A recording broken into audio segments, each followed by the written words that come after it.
Ahead on Keep It in the Ring tonight, I'm Rich Mancuso. Welcome live on my YouTube channel and String Punk Entertainment. Ahead, we will mourn the passing of a legend in pro wrestling, Hulk Hogan. A lot to do with that. We'll talk about it and analyze a great career, a legendary career it was. Also, the boxing part of the program this week, of course, Pac-Man, Manny Pacquiao was back with a win. Where does he go from here? Bam Bam unified as a title. So does Alexander Usyk, once again the undisputed heavyweight champ. We'll analyze and go over that. What's next? We'll preview Xander Zayas and his first shot at a title, a championship this Saturday night, Madison Square Garden, plus much more.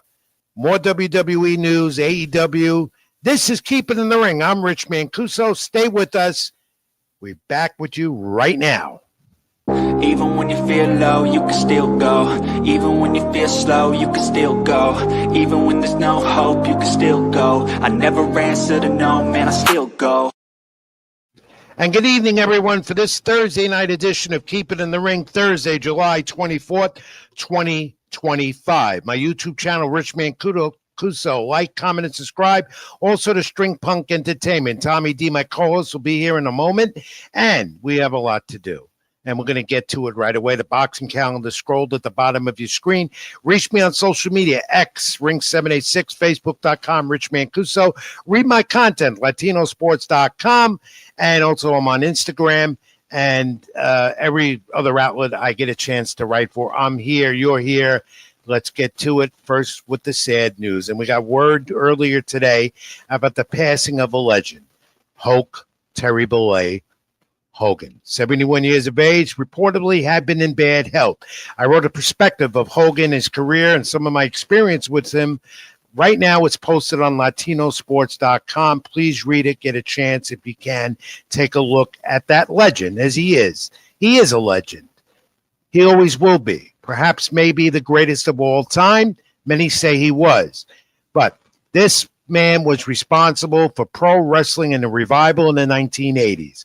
Vince McMahon brought him in. Vince McMahon thought of an idea with him. The creativity started, and we had Hulkamania.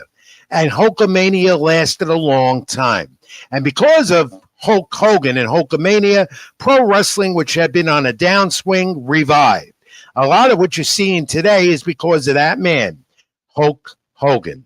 We're able to see wrestling now more on TV, even with the streaming networks, the Netflix deal with WWE, among the many others in this multi-billion-dollar industry. True, this man was a legend, and true, an icon, and will always be remembered. But towards the end of his career, controversial, especially with his political comments, and that was sadly known, especially at a recent WWE PLE event where he was booed out of the arena with Jimmy Hart, who was his longtime manager, according to the storyline. Regardless, Hogan did things that nobody ever did before. Patented leg drop, we know that was his finished move. He wasn't the greatest technical wrestler, yet he performed and entertained. And when you talk in pro wrestling, that's what it's all about, and that makes the money. And Vince McMahon and Hulk Hogan made a lot of money together. Of course, there was that famous WrestleMania number 3, Pontiac, Michigan, where Hogan leg dropped and pinned the great Andre the Giant, who was the good guy become heel, an angle they thought about doing together. That patented bear hug and then that patented leg drop. Andre went down. Andre, of course, not feeling well at the time as well, but Hogan did it. And that still created a big buzz in the industry. To this day, it lives on, still talked about. Hogan, Andre the Giant, over 93,000 fans in Pontiac, Michigan, a WrestleMania indoor record. And then Hogan went on, had his spits and spats like all wrestlers do in the industry, and went jump ship to then WCW and formed what you call the NWO. The NWO, where he was the heel. However, still selling merchandise and getting booed at the same time, still ever so popular. Vince McMahon today with a tweet or an Instagram and on Twitter, he and many others in the wrestling community all mourning the passing of this legend. To McMahon, Hogan was the greatest of all time. Indeed, he was. This was Hulkamania. This was Hulk Hogan. No one did it better than him. I had very few experiences with Hulk Hogan. We didn't work together. We passed each other by once in a while, and his famous words to me and many others was always, "How you doing, brother?"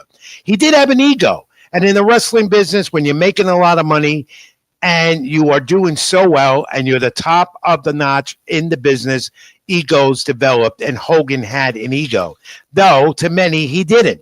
And today on Facebook, with a post that I put out, somebody really attacked me for saying that. But my friends, I was behind the scenes. I could see some of this stuff, and it was shown when Hogan was on camera. He took control.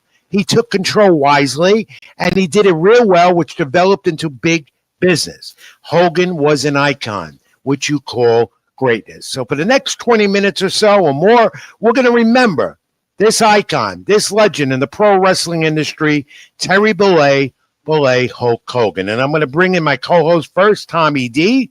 Bring him on from TD Sports Talk. He's going to be a part of the panel. We want you to comment as we go along. We may not get to all of you. We'll try and do the best we can.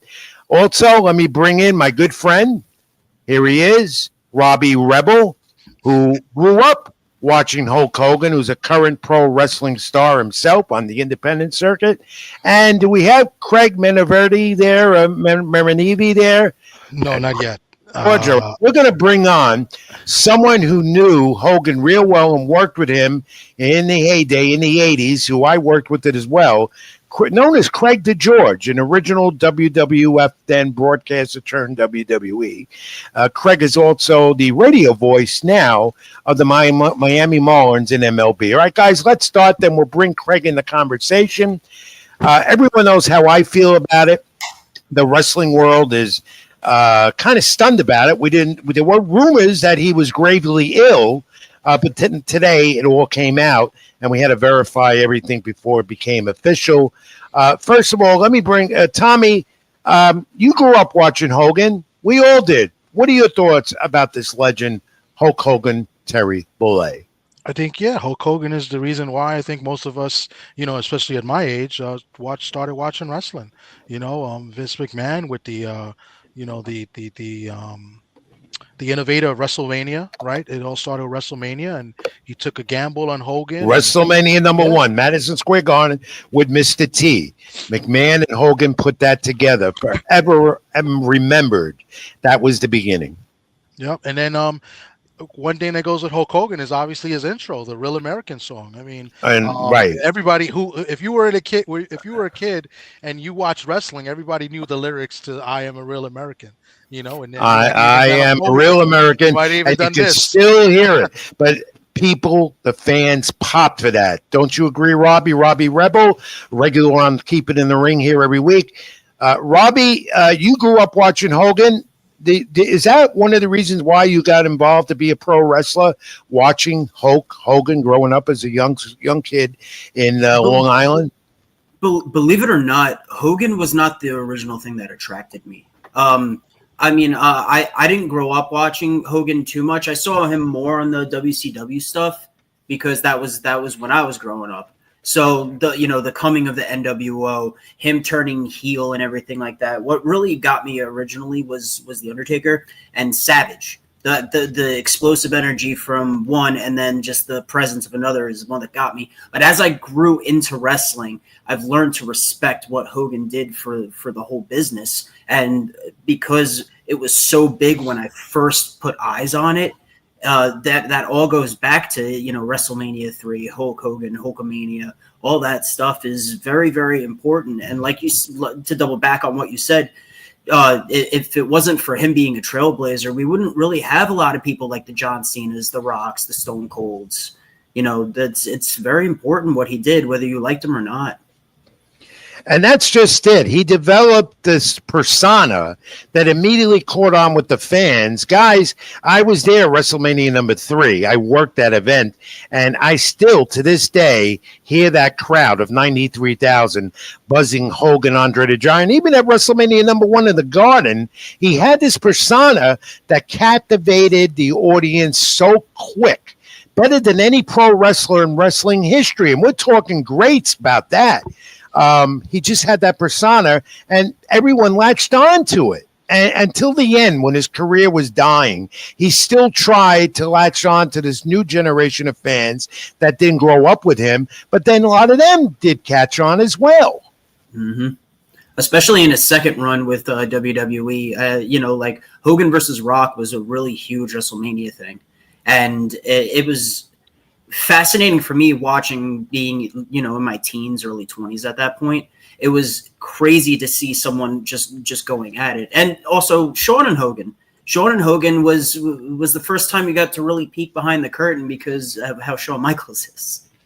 Oh, Shawn Michaels overselling every single thing, which was to me was hilarious. The Rock one was much better because it was fantastic. The fans turned and they kind of started cheering Hogan towards the end because he came in as the heel and started cheering him. So how often can you say in the middle of a match, someone does a babyface turn in the middle of a match? Yeah, and that's insanely difficult to pull off. Our guest is here, Rick. I'm gonna add him. All right, let's bring on the panel a longtime friend and colleague. He was known as Craig DeGeorge at the time. And he worked a lot of the Hulk Hogan matches as a WWF, then WWE commentator. Here he is, Craig DeGeorge, but real name is Craig Minervini, longtime friend. Longtime friend from Long Island. That's Tommy D, my co-host. And that's Robbie Rebel Craig, who's from your neck of the woods in Long Island, a current pro wrestling star. As we join the conversation now, Craig is also radio voice of the Miami Marlins. I think you're in Milwaukee right now, right? Getting ready for a series tomorrow night. I'm actually not on the trip there, but I do radio and TV for the Marlins, as you know, for a long time. Right. You guys hear me okay? Yeah, we hear you fine. Thanks for Craig. This is great having you on because you knew Terry Bollea, Hulk Hogan, as good as anyone else. You worked with him side by side on and off camera.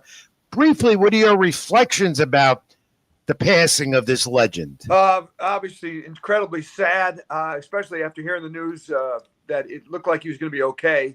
And it seems like I saw Ric Flair was kind of stunned hearing that he was okay, 48 hours ago or whatever. Stunning. He's one of the most electric entertainers in the world. That in our lifetime. I mean, he's in the category of the Muhammad Ali's, that kind of ilk we're talking with Hogan. And you kind of maybe forget that now because it's been a few years since his heyday. But I got to interview him. I've covered, like a lot of you guys, I've covered virtually every sport, every main event, Super Bowl, Stanley Cup, World Series. And I will tell you, I used to do these interviews. Maybe some of your viewers will recall these out on a platform during these wrestling superstar shows, a wrestling challenge. And I'd be in a platform in the middle of the arena, whether it was the auditorium in Buffalo or the LA Forum, wherever it was where we did the TV taping. I would be on this blue platform that was maybe, 10 feet by 20 feet. And I would bring up in the middle of the show a guest that we would go over in one of the three shows we were taping that night. And I'll tell you, when it was Hogan and they played Real American, I still get chills. And he'd come out and that crowd would go nuts. And I had the mic, and it was the coolest thing ever. And it matches, and I'm a big sports guy. It matches the Super Bowl, matches the Stanley Cup, the World Series. The enthusiasm in the building, you would not know what kind of major event you were at, and this was for an interview. It was spectacular. Craig, you did work on camera with him a lot, and I think we have a photo, an image of you and Hulk Hogan together. Was that at the beginning of you working for WWF at the time with the Hulkster? Yeah, that shot is probably what I'm talking about. One of those, in-arena live interviews where, it was set up maybe in segment 3 after the first 2 matches. We'll go to DeGeorge, and Vince McMahon would throw it to me. Let's get out of Craig DeGeorge. What? Who? and then I would do some kind of intro. And honestly, I didn't have to be Mike Wallace here or some great interviewer because it was usually a little bit of a setup. And let me tell you something, brother. Occasionally a cool One Craig. one question, and he went Yeah. off. That was it. That's pretty much it. Yeah, you didn't have to be, you didn't have to be the next great interviewer to get a good back and forth go. I didn't have to be Charlie Rose. Let's put it that way. But it spoiled me too, because most guys you interview in sports or in wrestling, not in wrestling because they're all pretty good, but in sports, you got to really work sometimes to get an answer. And to start off your career kind of with a guy like this was unbelievable. But if I don't know how much time we have, but if I could tell you a couple of stories. Go ahead. That's why I got you on. Go ahead. All right. We used to do these interviews that were. Do you guys remember the old shows when the interviews were customized? Yeah, That I do. City. So, Yep. I guess Robbie, it's not like this. Sure, because you're bringing up a point. Not to cut you off, Craig, because go. Hogan made this into more than the regional now. It went national when he came in. Yeah, so they just branched out so much. Go ahead, Craig. So wherever the match was, let's say 6 to 8 weeks out. Let's say it was coming in Springfield, Missouri, or Paducah, Kentucky, wherever it was. On those particular shows, when it aired on Saturday, in that Superstars of Wrestling, they would get 3 customized interviews just for Springfield, Missouri. We're coming to the Springfield Civic Center on Tuesday night, a month or two in advance. And then I would usually fly to a place where it was a dark show, it was not on television, and they would set up the backdrop in the Holiday Inn somewhere in a ballroom, and I would usually do about 20 interviews with each superstar. Maybe it was Macho Man Savage, Bret the Hitman Hart, and Jim the Anvil Neidhart, the managers, and Hogan and each would come in for about 20 consecutive interviews, and they were 2 minutes and 24 seconds each.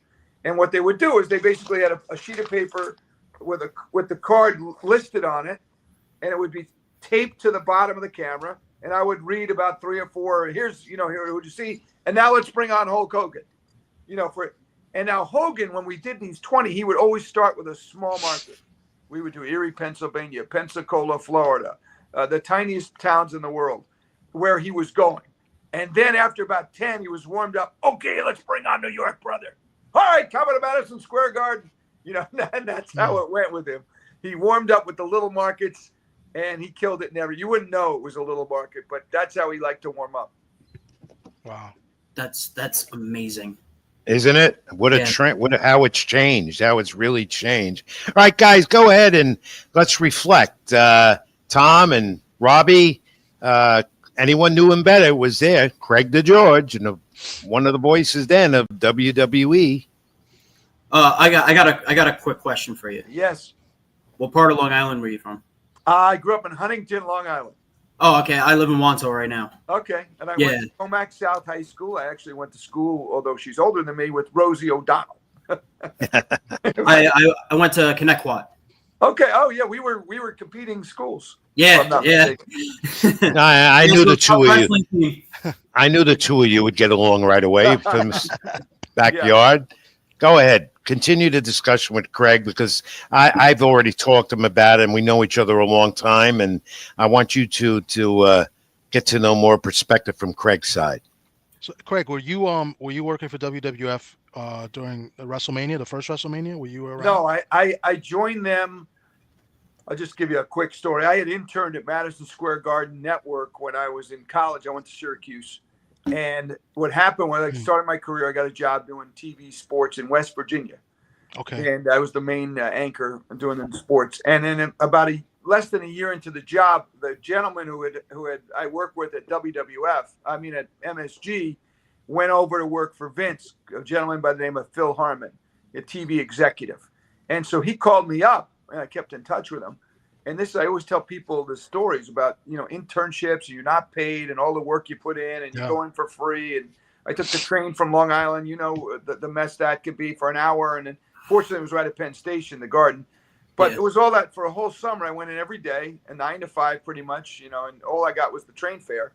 But I got a lot more. I made a lot of contacts there. And, you never know what impression you make on somebody. So a year into my job, or a little less than that, this Phil Harmon calls me. Hey, I'm working for Vince McMahon now at Titan Sports. Would you be interested? And I'm like, now let me see. I'm in the 143rd market, talking about Beckley High School as my lead story tonight, that big baseball game. Or I could go to the national television. Yes, I'm interested. So I went in for an interview and I got the job. And I later worked for Vince at the XFL too. So I got there, to answer your question in a long-winded way. I got there I was there just before WrestleMania 3. I got there the big one. A month before maybe 2 months before WrestleMania 3. So when you work with them, so I'm thinking back then, when you was talking about those wrestling shows that were coming a week, I'm thinking like Wrestling Challenge, or what is it? Was it Spotlight? It was a Wrestling Spotlight or Challenge was one of them. Yes. So that's what you was doing? Okay. Yes. And one of the shows was called Superstars of Wrestling. That was sort of the main show. It was on Saturday mornings. Yeah. The other show was called Wrestling Challenge. And we had a Wrestling Spotlight, which I would host sometimes with Lord Alfred Hayes. It was sort of a highlight type show. But the other two shows, the way they did it was they would go to a certain city, let's say Paducah, Kentucky, and then 2 hours away it might be Louisville or somewhere else, St. Louis, as I recall. So we'd go to Paducah one night and shoot Superstars, 3 shows. Hogan never on the show. I might do the interview with him, but he would not wrestle on that show. He would wrestle on the dark match after the television taping was over. And these shows, because they did it in 3 different languages, French, Spanish, and English, with all the stand-ups. So the Manuel, I think Miguel Alonso was the Spanish voice. I think Rene Goulet did some color. I forgot the name of the Frenchie Martin, I think was one of the French voices. Rich, you remember Frenchie Martin? Frenchie Martin. Yeah. I think there was another guy, a Canadian guy. Anyway, he was a manager. Each guy would have to go up, do their stand-up. In English, Spanish. You can imagine how long the show took. It was unbelievable. You know why that crowd stuck around? Because at about 11:30, Hulk Hogan's going to come on into that ring. Not televised. The cameras were all shut off by that point. That was the reason they hung around for the 3 shows, is because Hogan was headlining the show, but you never saw him wrestle on those Saturday morning shows. Craig, exactly. It was because we've seen this transformation of what's gone on since then, what you're talking about years back. Craig, how describe him as a person? Many people saw him as controversial, of course, at the end of his career, towards the end of his life, with political views and stuff. But before that, he was never involved with that. Businessman for sure, made a lot of money. Your interactions with him, what type of a person was Terry Bollea? Well, I was a young kid, right? I was Mean Gene's basically understudy, but I got a hell of a lot of airtime. It was a great gig, and Mean Gene was the greatest guy. I worked closely with Mean Gene. I didn't know Terry in terms of hanging out at the bars with him, although he did steal a girl from me one night. That's another story. But typical wrestler. I'll tell you that one after. But I didn't, and I'm a young guy. He's looking at me, and I had a nice television rapport with him, but I didn't socialize much with him. We'd be out in the same place occasionally, so I didn't know him that well. All I knew him is he was the superstar, and he was very respectful, always really nice to me. As a young guy coming in, he could have looked at me as, Mean Gene's the man. Who's this guy? I got to do 20 interviews. He never was like that. He always treated me with a tremendous amount of respect. And so I love, look, when you're doing Hogan interviews, you're interviewing Gretzky, you're interviewing Michael Jordan, you're interviewing Muhammad Ali, Tyson, the biggest and the best. So if you're doing that interview, that's as good as it gets. He was a creative genius, especially with Vince McMahon, because they came up with this whole idea, made millions of dollars together. And then, of course, they had a little falling out and were able to reunite. And he became a part of WWE family forever after that. His creativity was unbelievable. And I don't think people gave him enough credit for that. Yeah, he was he was a great performer, probably better. You can argue better in front of the camera than he was in the ring. His charisma was just amazing. He really set the bar for being a guy who, would you guys agree? As good as he was, and he's not regarded as a great technical wrestler. No, he wasn't. No, definitely not. No, it was the patented leg drop. That was it. Leg drop and this and come on. That's it. He was one of the most charismatic. Yeah, he had the charisma. He was an actor. Exactly. He had that persona. Yeah, That's when you buy it. That's what the fans wanted, and they That's got what it. now- But That's the selling point. Yeah, Would but you it's guys- charisma. Robbie. It's not even the acting, because sometimes the acting could be a little bit Right. stale. But he just had the charisma. People, Yeah. he got people to cheer him and love him and Right. and go crazy for him. And they Yeah, bought his merchandise. Even I bought it. Even I was working in the business time. Well, that's I saying bought the something. merchandise. Rich, if you laid a couple of bucks out for anything, that is really saying something. Oh, come on. I'm not that cheap. Wow. Wow. Now, would you say? Let me ask you this, because I got to work with this guy too. Rich, you would probably be the best to answer this. Would you say he took some of what superstar Billy Graham had created? Because you look at That's Billy Graham. That's a very good point. That's you see- all his promos were. Huh? Yeah. That's all his promos. He just took what Graham had and put it up to 11. Yeah. And took the Rocky Balboa into it as A well. little bit of that. And that too, created okay. Yeah, but superstar Billy Graham for sure. Good For point. sure. I'm glad you brought that up. Yeah. But deep down, Craig and guys, to me, of course, working in that era in the 80s and going to the 90s, to me, he was one of the top 5. I wouldn't put him as a top 1 wrestler, but performer, maybe in the way he sold, number 1. Because you know why I say that, guys? Terry Bollea, Hulk Hogan, rejuvenated a dying wrestling industry. He had Vince McMahon to help him out. There's no doubt about it. But if you don't have no Hulk Hogan, no Vince McMahon, no Hulk Hogan, we're not talking pro wrestling the way you are today, are we? No. Definitely not. I agree with you 100%. I think he's number 1 all time, and that's saying a lot with The Rock and some of the others that have followed. Cena's huge now. But Hulk Hogan made wrestling. Hey, he was on the cover of Sports Illustrated. Right. You know how big that was when that happened? Wrestling That's huge. on the cover of Sports. I remember the picture. And wrestling's hit the big time. And Cyndi Lauper and the MTV and Lou Albano. It all came together, and wrestling became, it was okay to watch wrestling. It wasn't like the 70s when I grew up watching it, No. I enjoyed the entertainment. With but the nobody else. you had to watch it on a UHF antenna. Canal 47, Linden Newark, Channel 47. That's how we watched it. Yeah. And then it just expanded with Right. WrestleMania and Hogan and all that stuff. Craig, any final thoughts? And then I'm going to have you and Robbie exchange pleasantries as well. Yeah, well, do you want to hear my story how he stole the girl from me one night? Well, that would be Is interesting. that okay tonight, or should we wait a minute? I don't. Anything goes on Keep It in the Ring. Everyone knows that. Should he All right. pull a disclaimer like I do? I'll keep it clean. It's not. But anyway, we were in Huntsville, Alabama, and I was talking to this girl, and I'm a young single man, all night long at the bar for 4 hours, and it just wasn't going anywhere. So I finally I walked her outside to her car, and when she got to the car, she said, "Hey, by the way, I'm a masseuse." So then, of course, I did my back. Yeah. So she goes, "Okay, I'll give you one quick massage." I'm like, "Okay." So we go back in. We're staying at a Holiday Inn. It was 4 stories. We go in. We get into the elevator, and I think Hogan maybe had stopped by in the middle during the night just to say hello, a quick hello, not to say hi to me. Probably she was an attractive girl. So anyway, we go back in the elevator. It's obviously pretty late, and as the doors were shutting, like this. A big brown arm comes in and it blocks the door from closing. 1 second, brother.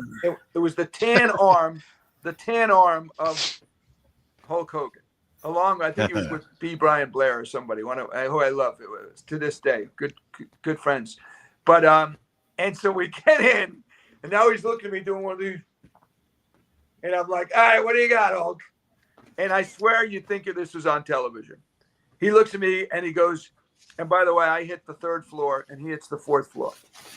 And he goes, brother, and he's not kind of looking at me now. He says, "There's something I really don't understand about you." I said, "What's that, Hulk?" I knew something was coming. He goes, "Why did everybody at the WWF take the AIDS test except you?" Oh, wow. That's what's up. Wow. Wow. That's The girl some story. looks at me. Now, this topic was forefront back in that time. I mean, everybody talked about it, and it was the scariest thing in the world. And now he's indicating this joke, but not a joke, because he's just trying to mess with me. And the girl looks at me horrified. Now, mind you, 4 hours, and I, walked out. And I like, he's just kidding, you know. And the door opens, and I walk out, and just guess what happens? She stays in. She stayed in. What a story. And I mumbled, I remember this I'll never forget. I mumbled 326, my room number. I'm like, I don't believe this. Oh my God. Wow. So the next day I see him in the locker room, and he's like, brother, he goes, she said, next time you come to Huntsville, she'll see you. I said, bleep you, Hogan. You know how hard it is for me. Wow. How about, and then I'm going to let you go. Yes. How about his alliance with Jimmy Hart, because they were a team for years, the manager, right. and good friends as well. Yes. Brutus the Barber BK, who they said was his brother, which was a fallacy. Right. And his alliance as the Mega Powers with Randy Macho Man Savage, where there was a lot of dissension with the two. That's a true story, because Randy accused Hogan of taking Elizabeth and hiding in his apartment to get away from him.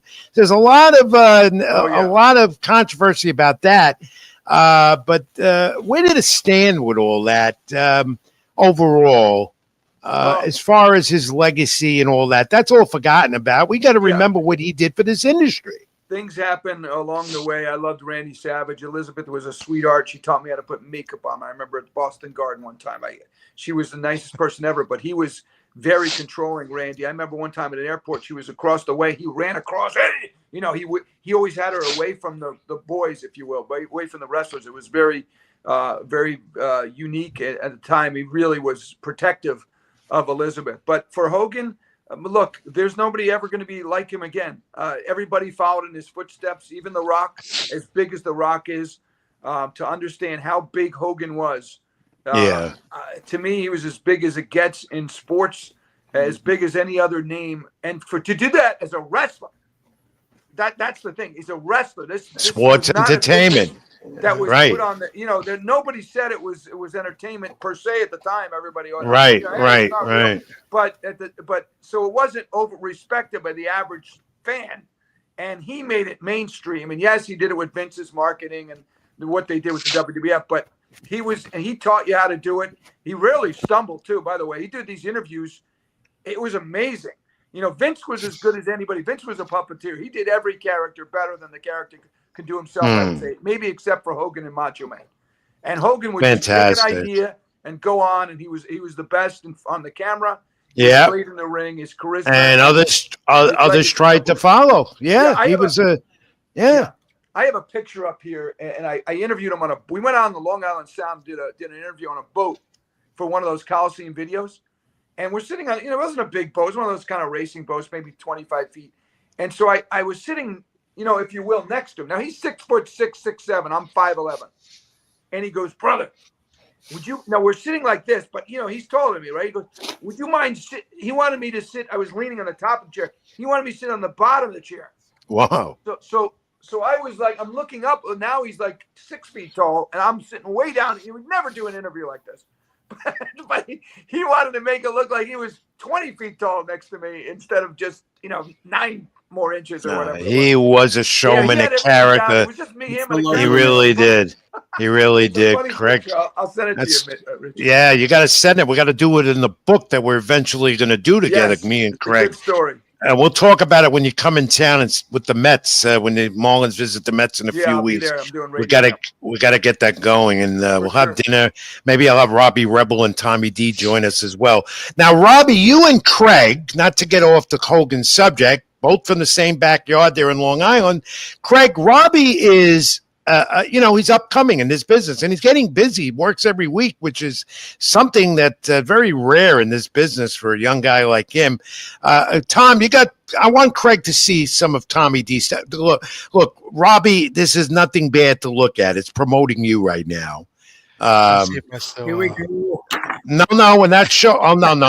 That's not me. That's not me. I didn't put that up. You've been doing this to me every week, every time I come on.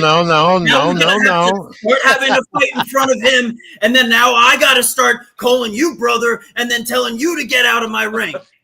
No. This is Tommy's fault, not mine. Don't blame I me. deleted the other 2 pictures. You got to send me the other pictures. I sent you. I only the have other you doing the photos. flip. I sent you the other photos, not the one of me doing a front flip over someone because I'm that athletic. Yeah, Craig, do you want to? That's your great athleticism right there. Craig, go back in time and do an interview with Robbie and then Rebel. That's you after a hard day's work, right? Yeah. Good, Craig. Do an interview with Robbie Rebel before we wrap this up. All right, where would be a place? Can we put him in the Long Island Arena? That's no longer around. But where would you be working? Where could we? Nassau Coliseum? Mulcahy's, because I will be working there shortly. Where? Mulcahy's. Mulcahy's. All right. Yeah, there we go. The date? What's the date there? July 26th for the Mulcahy All right, show. coming to Mulcahy's on July 26th. We've got an incredible card. I don't know if Rick Mancuso will be covering it, but we'll see if he is. Bring on Robbie. Come on in here. Tell me about your matchup. You didn't tell me who you're going against. I don't know why I don't have that list here. We usually have that. Who are you going against, and what about this matchup coming up on the 26th?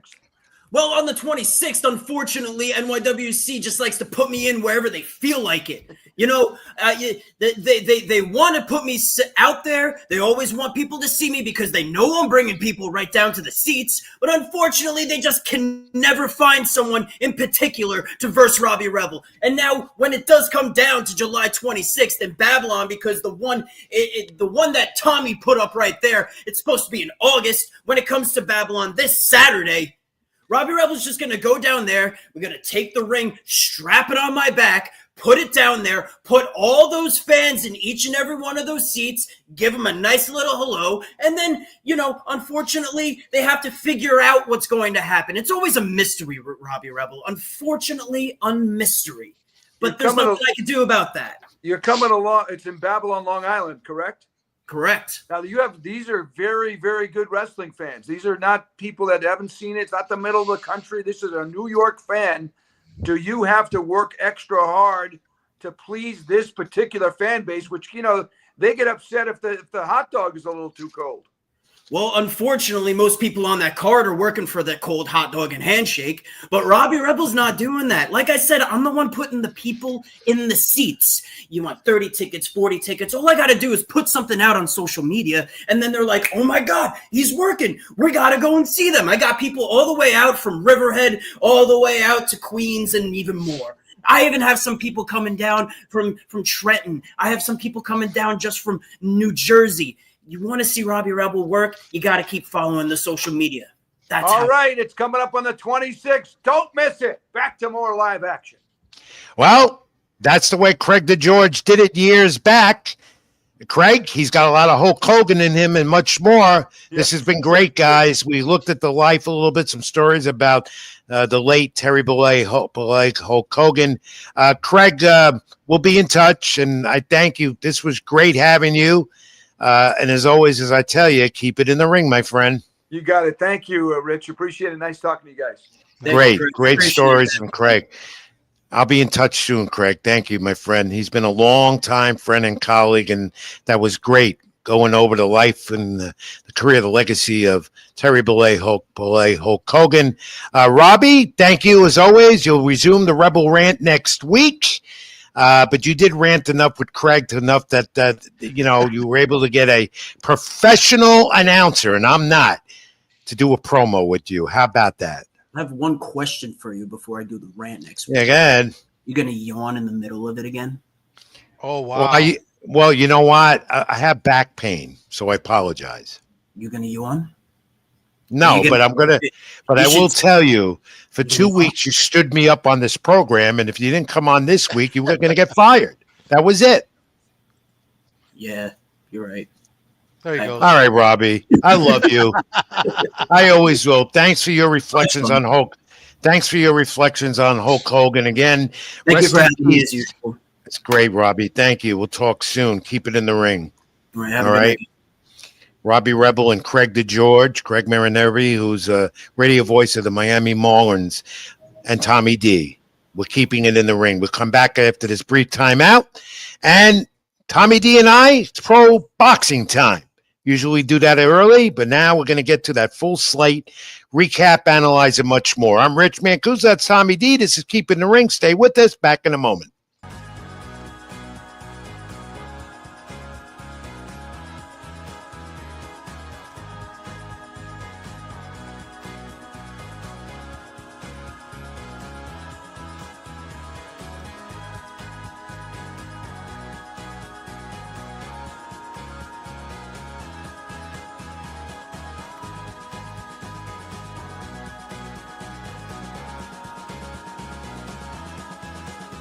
Even when you feel low, you can still go. Even when you feel slow, you can still go. Even when there's no hope, you can still go. I never answer to no, man, I still go. And Rich Mancuso, Tommy D, welcome back to Keep It in the Ring. We continue now. We'll go to pro boxing. Don't forget, like, comment, and subscribe here to my YouTube channel, Rich Mancuso, and String Punk Entertainment, and Tommy D with TD Sports Talk. Well, Tom, let's get to the pro boxing. A lot of that in the last few days and more today. Let's start with Manny Pacquiao. He's back. I doubted it. He defied the odds, 46-year-old. After 4 years, he looked good, though he failed to make more boxing history as a 9-division champion because he got WBC welterweight champion Mario Barrios. They went to a draw, and instead, it is at the MGM Grand in Las Vegas. Pacquiao looked better than I thought on Amazon Prime, payperview.com as well. 12-round majority draw, 115, 113, 114, 114 twice. You know, I scored at 115, 113 for Pacquiao, and he was getting Barrios with the jabs, the straight rights. He took over Pacquiao, almost reminiscent a bit of the great Manny Pacquiao, Hall of Famer, 8-division champ. But, you know, Barrios started taking over towards the end and stole game. We got some rounds from the judge. But that late comeback failed in the final rounds, and that got the judge's attention, though Barrios sweeping the last 3 rounds. You know, Pacquiao landed 101 of 577 total punches. Barrios 120 of 658. And after a lackluster loss to Ugas 4 years ago, Pacquiao said he was done, but he got hungry, got back in there again. He looked like the Pacquiao of old at times. Tom, your analysis of this, and do you think a rematch is warranted with these two? Or does Manny Pacquiao, as they're talking about, Gervonta Davis, what's next for Manny Pacquiao? What do you think after this majority draw? I would hope retirement is next for Manny Pacquiao, and he sticks with it because you know, yeah, he had moments in the fight and he looked good, but in my opinion, I thought Barrios held back, and Barrios was giving him too much respect. As a matter of fact, it took his corner to like the 11th round to say so and said, "Stop showing this guy respect. Stop shaking his hand. Stop, you know, hugging him. Stop, you know, go in there and fight." And I feel like Barrios may have pulled his punches a little bit in the fight.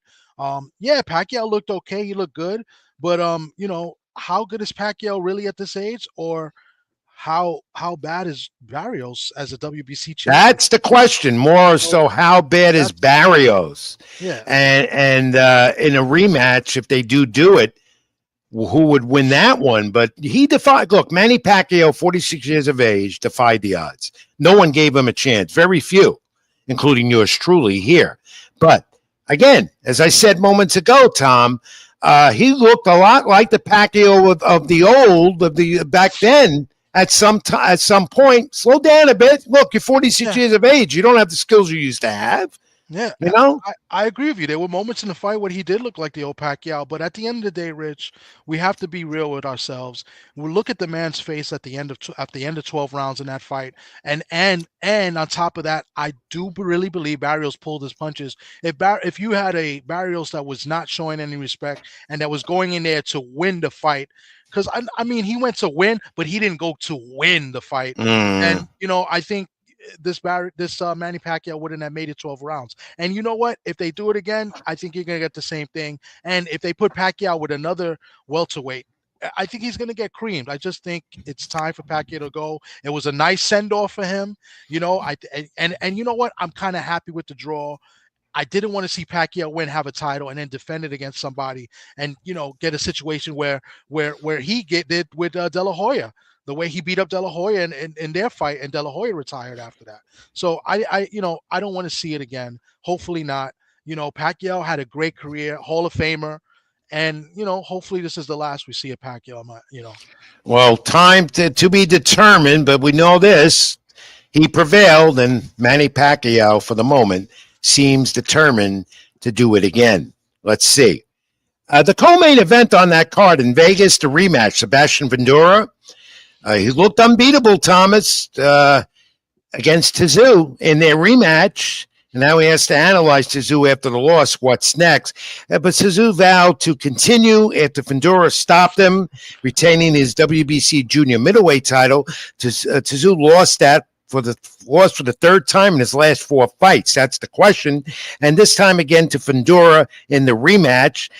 Now, the Turk guy got involved in this and deleted the tweet that said, Tszyu does not deserve to be in Riyadh season or Ring magazine cards. He later deleted that tweet. I don't know what made him say that, but you know what? I think Tszyu has something left in him, but not against Fundora. Tom, your analysis of Fundora, can anybody beat him? You know, I gotta look. I gotta call it for what it is again. I think, I don't like to say that a fighter may be done or a fighter may be ruined, but I think the fight he took with Bakram, the Russian, where he lost, in a fight that he was favored to win, the way he got hit and beat in that fight, I think it ruined him. And if you go back to the first Fundora fight, his team did a total disjustice by not stopping the fight after that cut. And think about all the things that happened to Tszyu from that point until now. His management, his team, it just did him injustice. You remember he was supposed to fight Thurman. That fell through. Fundora was coming off a loss. And then he got the WBO title was taken from him because he didn't want this, that, boxing politics. Tszyu stayed on his stool to the end of the 7th round. And obviously the corner stopped it. And the straight left from Fundora dropped Tszyu. CompuBox stats show something here. Fundora, 520 of 596 punches connected, 72 of 204 for Tszyu. My question now, Tom, is what's next? Who does Fundora get next? Will it be what we're going to talk about in a little while? Maybe Xander Zayas at 154 or any of the others? Well, first off, let me go back to Tszyu. Tszyu, I think he needs to take some time off, let his body heal, because he had some great moments in the fight. Matter of fact, the round that he quit, that round might have been his best round that he had. He was landing some good punches. He was, marking up Fundora well, but I don't know if he could take a punch anymore. So that made a problem with him. Now here, Fundora, I want to see unifications. I want to see the best fight the best. Fundora was supposed to fight Xander Zayas. Xander Zayas was the mandatory to that. Xander Zayas, we're going to talk boxing politics we got involved. Boxing politics got involved. So Zayas is going to have his moment hopefully this weekend. So maybe if Zayas handles his business, we'll speak about that soon. Fundora can go in and maybe look for a unification. But to me, as I said moments ago, Tom, Sebastian Fundora is unstoppable, and it's hard to beat him because of that lanky length and style. That's evident. And Tszyu even made reference to that. He's a tough guy to beat. All right, let's look at Isaac Pitbull Cruz. 98-89 twice, 188 total dominance, wins the vacant WBC interim 140-pound title in a 10-rounder. Cruz dropped Omar Salcido in the 10th and final round, dominated all 10 rounds. Salcido replaced Angel Fierro. That was supposed to be a rematch, Cruz and Fierro, and whatever happened for medical reasons, they say. Cruz power punches, 33 of them in round 8. Tom, does Pitbull Cruz is he back in the mix at 140 and deserving of an impending title shot in that division? Yeah, I think he's deserving. I mean, then look at how the alphabet soup organizations do it, especially the WBC. He's at 140 now. I think he's going to be competitive 140. I don't think he's as good as advertised, but he has a good story of how he came, to the United States and and his career and stuff. So I salute him for that. But he's another interim or regular champion. When the week before, you saw Matias just win the WBC title, and now you got Pitbull as a challenger, and then you have Dalton Smith, who's mandated to fight Matias. I just don't understand what the WBC is doing. Alphabet soup organizations, and I'm going to tell you at the end of the show what came out yesterday about ridding the sanctioning organizations in boxing, and I'll go into that as a final note of the night. But Pitbull Cruz to me is back in the mix. Brandon Figueroa Unanimous decision over Joette Gonzalez in a title eliminator. Only 203 jabs combined in this fight. Figueroa was accurate all around, gets the win. And that's good for him because this young man still with title aspirations. And on the zone, we had a lot of boxing to end the month of July. And boy, was this month of July, and it's not over yet. We have Zayas this weekend because we're going to get a dull period in August. And it's driving boxing fanatics like me, you, and everyone else crazy because 2 cards, 3 at the same time. You start from early morning to late at night. It's much too much, but that's how they do it. That's why we need unity in the sport. On the zone, super middleweight, Diego Pacheco, this young rising superstar now, 24-0, 18 knockouts, 12-rounder, had a challenge in his last fight versus Steve Nelson. That was a big challenge, but defeated Trevor McCurby. A unanimous decision, 120, 108, 119, 109, both ways. He's that matchroom boxing star, Tom. Now he might be ready for something at 168, but it's not going to be Canelo Alvarez yet because first we know Canelo has got Crawford in September and maybe someone else after that. Maybe Berlanga's a good fight for Pacheco. They wanted to do that. Maybe they will. Well, I know Pacheco wanted to do that. I don't know if Berlanga really wanted to do it, but maybe Berlanga may not have no choice now. They have no choice now. But Pacheco's, he looks good as a fighter. I mean, that was a decent test that he had this past weekend. I want to see him move up and fight, tougher competition. 168 is a lot of good fighters, but it looks like Shiraz is gonna get the winner or most likely Canelo. That's it. So Pacheco is going to wait in line. So you talk Shiraz, and then you have Berlanga or Plant is maybe another opponent possibly for him. Whatever. Eddie Hearn in Matchroom Boxing say he's going to have a big fight coming up next. I don't know what it'd be a title, but he's in line. That's for sure. I tell you what, there's 2 guys I would like to see him in the ring with. I mean, maybe 3. I mean, if Jamal Charlo is really willing to, to be consistent and fight, maybe Pacheco and Charlo. Or how about a guy that I like? I mean, he's working his way up. I like Kevin Newman. And then you have a guy from Brooklyn, Junior Union, guy from New York City. He's looking for his shot. He's got 1 draw. Oh yeah, 168. Tom is really busy. One of the top divisions in the sport. And earlier on the zone, another big weekend, as I said, in boxing on Saturday, the unification heavyweight title, all the belts now again with Alexander Usyk, once again unifies those titles. Commanding win against IBF champ Daniel Dubois. Before it was 70,000 at Wembley in the UK. Again, Usyk beats Dubois off the controversial first fight. Usyk dropped Dubois twice, and the end that came at 152 of the 5th round. Usyk 2 wins over Dubois now. And Anthony Joshua, Tyson Fury, top heavyweights in boxing history. Maybe now Usyk, but it could be Joshua or even Tyson Fury again for Usyk. He said maybe that's what's next for him. He'd like Fury again coming out of retirement, so he says. Joshua or even Joseph Parker, where there's a bid maybe for that fight going up in the purse wars. Maybe Parker, Usyk next. But Tom, how do you rate Usyk now among the greats in heavyweight boxing now and in history, and maybe as a top pound-for-pound fighter right now? I think pound for pound, usually heavyweights, it's hard to make them a pound for pound top guy. But in his case, he did come up from cruiserweight undisputed, so I would make an exception for him. He's definitely a pound for pound guy. As far as all-time heavyweights, I think he's in a good era where the heavyweight division is kind of weak right now. Not like back in the day. I would put him in the top 15 of the greatest heavyweights of all time. It's hard for me to put him in the top 10, but Usyk is definitely a guy. He's in my top 10, and he's undisputed now again. So he's in my top 10, no doubt about it. As for that guy, Daniel Dubois, remains to be determined. Does he come back from this? I don't think there's any opportunity left for him after 2 losses to Usyk. And Tom, how about this? After the fight, Jake Paul's in the ring, and he wants a shot at Usyk. What do you think of this? The WBO has said 30 days purse bid, $1 million for the purse bid for Usyk to maybe fight Joseph Parker, but Jake Paul wants him next. This guy can't stay home. He's everywhere. Hey, a part of me says, you know what? Go for it.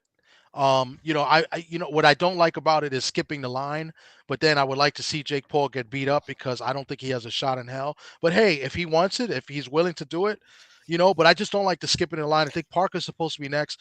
There's also rumor that if he does fight Parker, that they're going to the IBF is going to strip him of the title, so it won't be for undisputed anymore. Yeah, there we go again. Boxing politics reigns. $1 million purse bid. They have to do it within 30 days. He'll probably get stripped. It's coming down to that. And here we go again. The face of the heavyweight division, the title up for grabs again because they can't come to unity and unify these titles because of the sanctioning alphabet soup organizations that make it more confusing. And to me, it's horrible, but that's what they do. But how about Jesse Bam Bam Rodriguez? All right, Fresno, Texas on the zone. Matchroom Boxing and 25-year-old Southpaw, 22-0 now, 15 knockouts, and he's unified, 2-division champ. A one-sided 10th round KO over Cafu. He's a unified super featherweight champ. Body shots, and the corner stopped it. 2:07 of the round. The great footwork in the 10th round, taking over. And now they're talking a WBA unification bout with Fernando Martinez. Tom, Jesse Bam Bam Rodriguez, because he's in one of those lower weight classes, and because there were two other shows of significance on the same day, doesn't get the credit that's deserved. This is a great fighter and a great champion and an exciting one as well. I like Bam Bam. I think he's definitely in the top pound for pound. I think he might be top 3 right now. He's very exciting to watch. But the little guys don't really get that much credit sometimes. Sometimes you need good dancing partners. You're right. And it's hard to gauge, how good, those guys are in those lower divisions. A lot of those guys are, Asian fighters from overseas in either Japan or in the Philippines. So, it's tough to gauge, especially if you're an American and you haven't seen these guys. But the eye test, he passes it for me, and he just looks like a pound for pound, top pound for pound fighter. And he's, I'd like to know what fans think of him. Comment on the channel, and also subscribe to my YouTube channel, Rich Mancuso and Tommy DTD Sportsbook, String Punk Entertainment. But I like the fact they're talking Bam Bam against Fernando Martinez. That would be a 12-round slugfest. They fight what you call inside the phone booth, toe to toe. And I love that. I love it. Yeah, that would be great. I don't know about Martinez's punching power. He's not really. I don't think he's that much of a big puncher. He's quick. He's quick. They come up. Yeah, he's only got 9 KOs. I know, but you know what? That's why it could be an interesting fight. And you bring up a good point, my friend. You really do. And 37-year-old Gary Russell, after a 3-year hiatus, dominates Hugo Castellana. Dropped him 4 times in the 10th round. There was a lightweight on that same card of Manny Pacquiao. Congratulations to him. All right, let's move on. Do more Keep It in the Ring boxing right now, Tom, as we rush through this. We're at 9 p.m. Eastern, top of the hour. A lot more to do here on Keep It in the Ring. All right. As I said, a lot of boxing on July, Saturday night. We will continue to end the month and this summer before we go to the low point in August. And we're talking now Madison Square Garden Theater Saturday night, and we're talking ESPN Top Rank Saturday night in the Garden. Final telecast, Top Rank in ESPN. This will be it, highlighted by that guy who's always in my background shot. There he is. Well, there you see him better. Puerto Rican Prince, undefeated. Xander Zayas, Puerto Rico. His first title shot. And it's not from Sebastian Fundora. It's because of boxing politics, but it's the Mexican puncher, Jorge Garcia, who's never been stopped for that vacant WBO junior middleweight title. The 22-year-old Zayas started this venture as a 16-year-old with Top Rank. They promoted him properly. What they do is milk him up the ladder. He's got his opportunity. Today at the Garden, Xander was there with a few others on this undercard, including Shushu Carrington. It's a good card. Final one for Top Rank and ESPN, their boxing venture. And even the Dominican Roman Polanco. Fight week this week, there we had Polanco and Zayas earlier this week at Citi Field. Now, Zayas is a big Mets fan in New York City and friends with Sugar Sugar Hill. What is his name? They call and Edwin Diaz. I should know his nickname. The relief specialist ace of the New York Mets.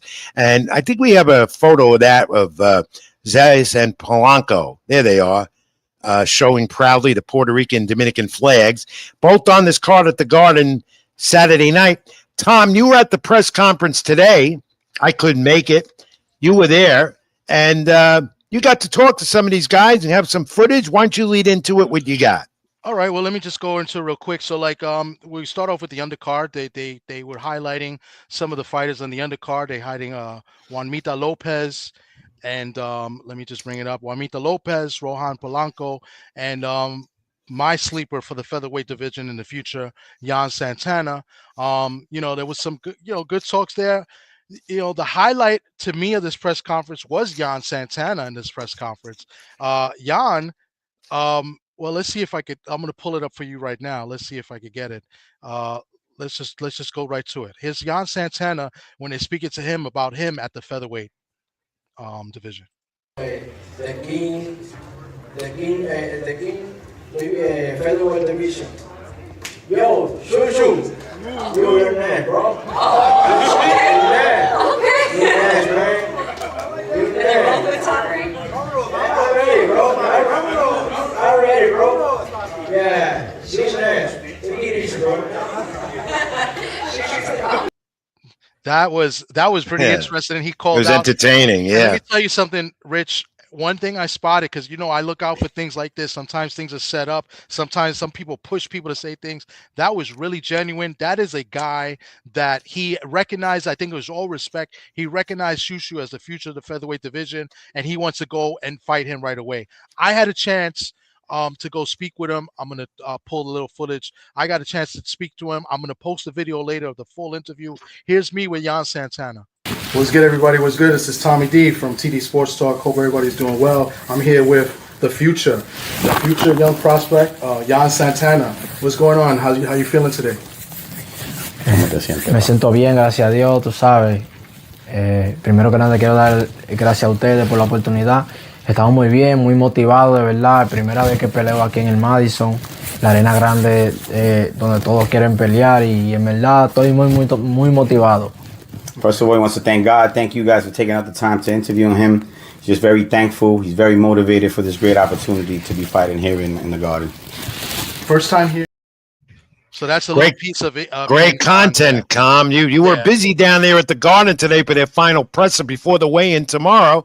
Go ahead, my friend. Continue. Great work. Yeah, so Jan Santana, shout out to my man Ricardo Figueroa. He is the manager of Jan Santana. He's right from our neighborhood. He's born and raised in the Bronx. Well, not born in the Bronx, but he was raised in the Bronx, and he grew up and lived in the Bronx for a long time. So shout out to my man Ricardo Figueroa, who was able to get me that interview.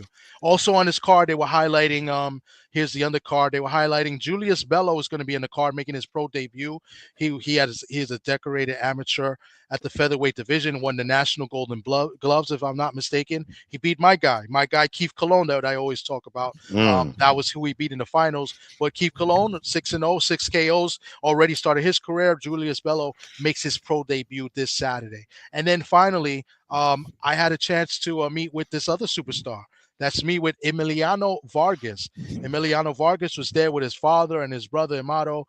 They were there, and they were getting ready for their fight. His first time here in New York City. I got the chance to talk to him a little bit. Here's a little clip of Emiliano answering some questions. I'm very grateful to God that a lot of people pay attention to my career. There's a lot of even world champions that people don't even know about. So I'm very grateful to God every single day for that. And we're nowhere near where we want to be. I want to continue to grow, and I know every fight I'm gonna grow as a person, grow as a fighter, and definitely grow as a superstar as well. Hey, Emiliano, how you doing? You come from a fighting family. How important is it to have such a good support system like your brothers and your father? My father gets all the credit, but it's my mother. She's the glue to everything. She's momager. She's, I wouldn't be here if it wasn't for her. We wouldn't be here if it wasn't for her. But obviously, the schooling of my father, and also, having my brothers there with the competitive nature, it just flows together. And it's a blessing that I'm able to be here with my family. And like I said, there's no better feeling than winning with people that you love. Tom, great. That's great stuff, Tom. 8 fights on the card. Top Rank final telecast on ESPN and ESPN Plus. It's sad to see that go. Highlighted again, Xander Zayas gets his first opportunity that he's been waiting for. He said 2025 would be the year. It's here, and he's got his chance Saturday night. We wish him the best. He's a good friend of the program. There he is with me every week. I got him up there every week. Great job, Tom, covering the presser today. Really appreciate that. I couldn't make it. Of course, I could rely on you to do a lot of things for me. Yeah, I'll be weigh in tomorrow, and also don't forget. Maybe if my back is feeling better, I'll be there. If not, I'll see you ringside for sure Saturday night. Top Rank, ESPN, MSG. Good luck to Xander Zayas and all the others. All right. Ring Magazine reports the Turk guy wants to craft Canelo Alvarez and Bud Crawford spectacular show, meaning crafting, as you see, stretching the undercard matchups, whatever that means, whatever they want to do.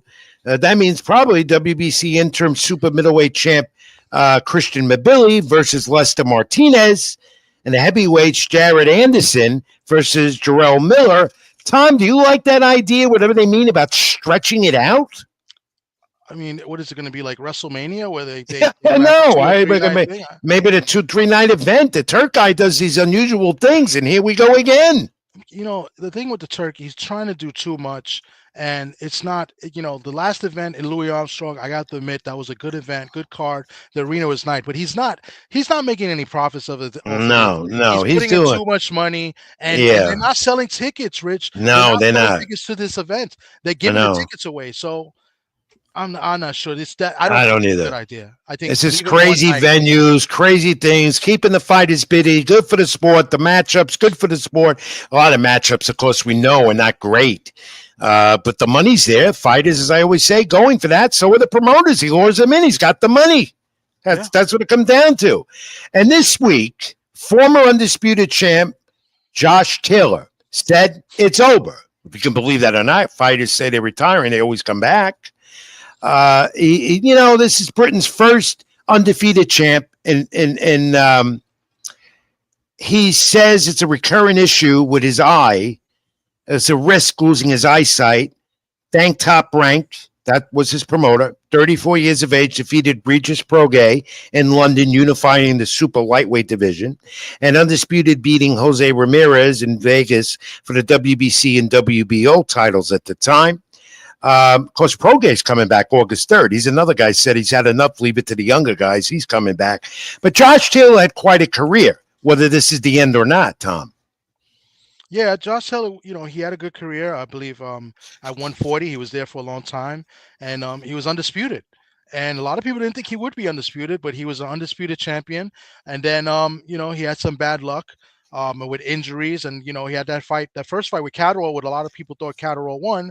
Yeah, they finally had the rematch. He lost to Catterall, but he really looked good in that fight. He looked better than what I expected off of the injuries. So yeah, I mean, he's been in a lot of wars, a bunch of wars, and he's a tough fighter, and he was fun to watch, I have to admit. And at one point, he was the king of the 140 division. He was an undisputed king. He was a good one as well. But it comes down to this. He says his eye, and it's not at the risk, and that's a good move. And if his eye is that bad, please, Josh Taylor, stay home. Be with your family. Take good care of yourself. Don't come back because the money's out there to come back. Because we've seen this more and more. Fighters are retiring, and they're coming back. And because the money is there, Manny Pacquiao, the example, of course, and even Tyson Fury again, who's going to come back, probably fight Usyk again. And a speedy recovery to the champion, the cruiserweight champ, Zudo Ramirez. Golden Boy made a statement about it, and so did Ramirez. Shoulder injury, had surgery.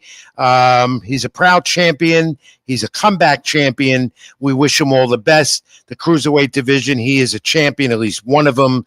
What comes after this, the surgery, the recovery, how long before he's in the ring again, to be determined. But we wish Zudo Ramirez all the best, Tom. Yeah, we do. I mean, he's a good fighter. But I mean, the fight that we want to see him in, and now we're going to have to wait, is him and Jai Opataya. Yeah. So, the cruiserweight division is not really a division that No, people really go it's and watch. something that you don't look at. You don't grab at it. It doesn't come at you.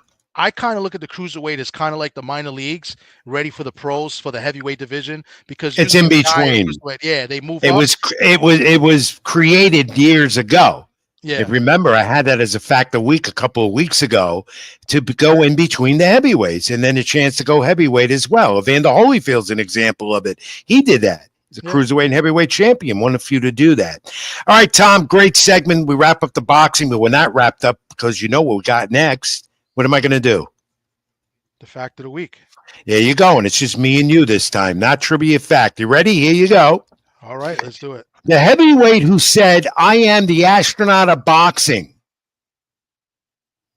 I am the astronaut of He boxing. said he was the astronaut of boxing.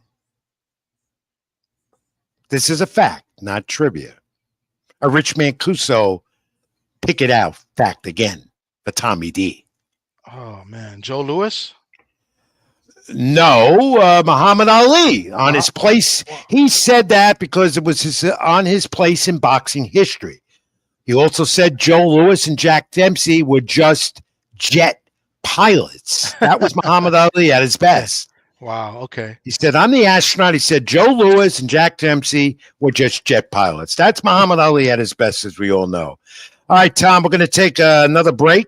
We're going to continue to go. We have some more pro wrestling talk on the night now that we mourn the passing of the great legend, the icon, Hulk Hogan, Terry Bollea.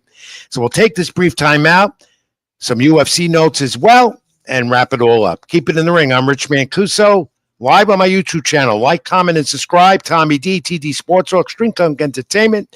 My social media, X, Ring786, Facebook.com, Rich Mancuso, and like the Keep It in the Ring page. Boy, my back feels so much better because I'm on the air with Tommy D. Back in a moment. More Keep It in the Ring. Stay with us. Petwell Clinic was built with busy pet parents like you in mind, providing walk-in preventative vet care, treatment for minor ailments, and chronic condition management. You remain with your pet throughout their visit, and all charges are clearly explained, so there are no surprises at checkout. Just walk in to our Paramus, Greenbrook, or Union locations, or visit us at petwellclinic.com for more information. Even when you feel low, you can still go. Even when you feel slow, you can still go. Even when there's no hope, you can still go. I never answer to no, man, I still go. All right, we continue. Keep It in the Ring this Thursday night, live. I'm Rich Mancuso. Tommy D will be back in a moment, my esteemed colleague and great co-host. And UFC notes. Former UFC light heavyweight champ Alex Pereira will attempt to reclaim the title versus Ankalaev. UFC 320 announced October 4th in Las Vegas at T-Mobile Arena. Of course, he lost to Ankalaev the decision in March. So we'll look for that in the octagon. And UFC 318, May Holloway in the BFEM championship against Dustin Poirier, the final of their trilogy that started 13 years ago. Poirier has said this will be his last in the octagon. And I say fans, we do have some UFC fans, MMA fans here to follow the program, and I want to do more of that. I promise you we will, perhaps in August, because that's a dull time for boxing, and we'll try and get to that. All right, Tommy D, bring you back in. Let's continue the wrestling talk off the Hulk Hogan tributes and stuff. And we're getting ready now for WWE SummerSlam next weekend, 2 nights, MetLife, East Rutherford, New Jersey. You know, the card for 2 nights looks pretty good. I want to pull it up. Bear with me, because I have it, or I did have it. Here it is. I'll read it as we go along. But in the meantime, Roman Reigns and Jey Uso are forming a tag team. They got a SummerSlam against Braun Breaker and Bronson Reed with the absence of Seth Rollins. So the SummerSlam card looks pretty good. Street fight for the Undisputed World Championship, of course, John Cena and Cody Rhodes. Still a lot of talk. There'll be a double turn in that one. This is going to be 2 nights, probably 5 matches each night, Saturday and Sunday. That's how Triple H likes to do it. Gunther against CM Punk for the heavyweight title.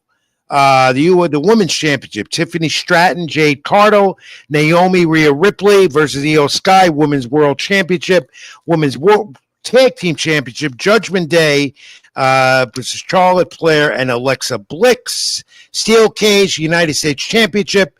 Again, you're going to have Solo Sikoa against Jacob Fatu. And you're going to have the Intercontinental title, Dominic Mysterio, AJ Styles. Finally, Mysterio is cleared to go. The no DQ for the WWE Women's Intercontinental Championship, Becky Lynch, Lyle Vaquera, Randy Orton, Jelly Roll. This is interesting, another celebrity, versus Drew McIntyre and Logan Paul, who to me is so talented in such a quick, short of time, a few years. He's going to steal this match. And Roman Reigns and Jey Uso, as I said, Braun Breaker, Bronson Reed. So, Gunther and Punk, put that up. I like that, though. It is a very good chance. It's a lot of talk that CM Punk will defeat Gunther and win the world title. What are your thoughts, Tom? That I don't know. That'd be interesting. I mean, that I really don't know what's going to happen in that matchup. I think you're going to get a good match. I think you got two good workers. I think Gunther's phenomenal in the role that he plays. So yeah, that one is the one that I really am not sure. Like, I'm not confident in picking a winner either way. I think I'll be happy with either one that wins in that one. So it'd be nice if Gunther won clean, rather than maybe cheating or interference. That would put Gunther even over more. For some reason, they're getting reports that WWE is not high as they were with Gunther, which behooves me. I don't know why. I don't know. He's definitely one of the better talents that they have in the company. I don't understand. And do you look forward to Cena and Cody and possibly the double turn? I really don't know what to expect, honestly. I would say that Cody goes over. If Cody doesn't go over, I think it will be kind of, it'll be kind of dumb, because then Cena's going to hold it until his last match with the company. Like, are they really going to have him retire with the belt? So I would think that Cody goes over in this match, and maybe you get the double turn, and maybe that would build up the feud a little bit more. But honestly, I really don't know. I'm intrigued to see what happens in this fight. And not like in the old day. Yeah, it's a street fight. Not like in the old day when SummerSlam, WrestleMania stuff was only one night, which I liked. We're getting 2 nights of this stuff again. Much too much. I don't know why they just can't do it in one night. But this is TKO Endeavor, Triple H. This is what they like. This is what they want to do.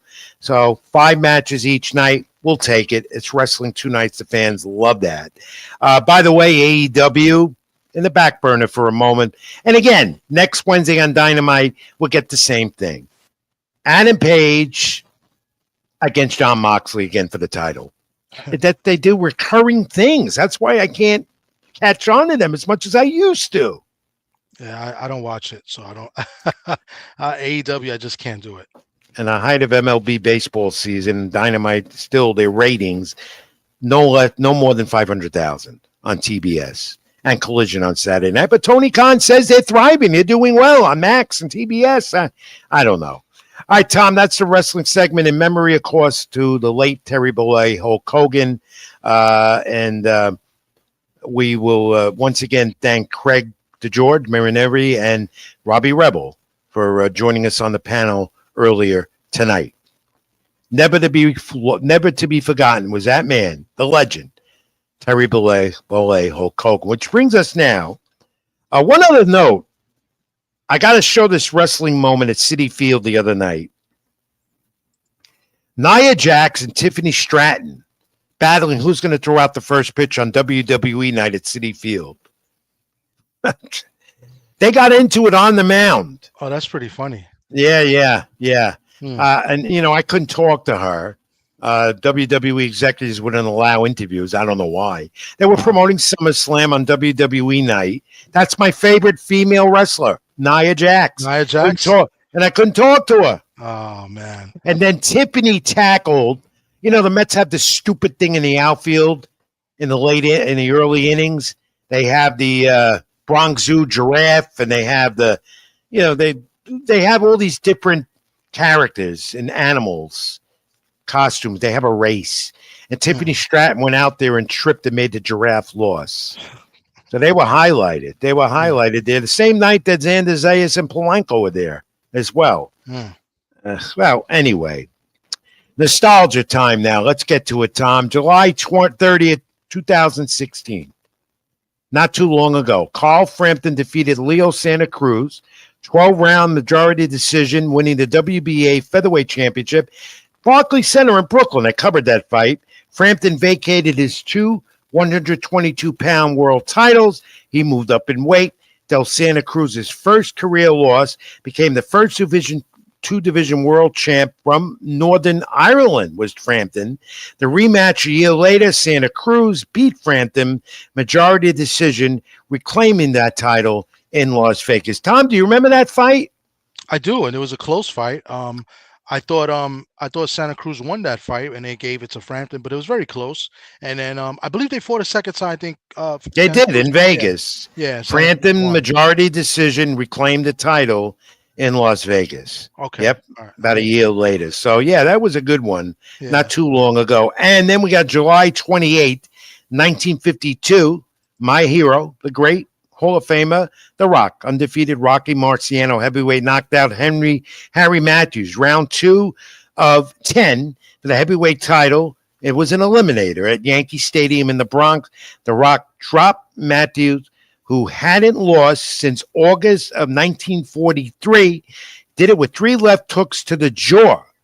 And that win, the eliminator, got Rocky Marciano that shot at Jersey Joe Walcott and won the title when he beat Walcott. So that was a title eliminator. The great Yankee Stadium was an icon for that was a historic venue at one time for boxing. Joe Louis, Walcott, Marciano, Frazier, they all fought there. They don't do it no more. The Yankees don't want that, so they don't do it. But that was 1952, July 28th.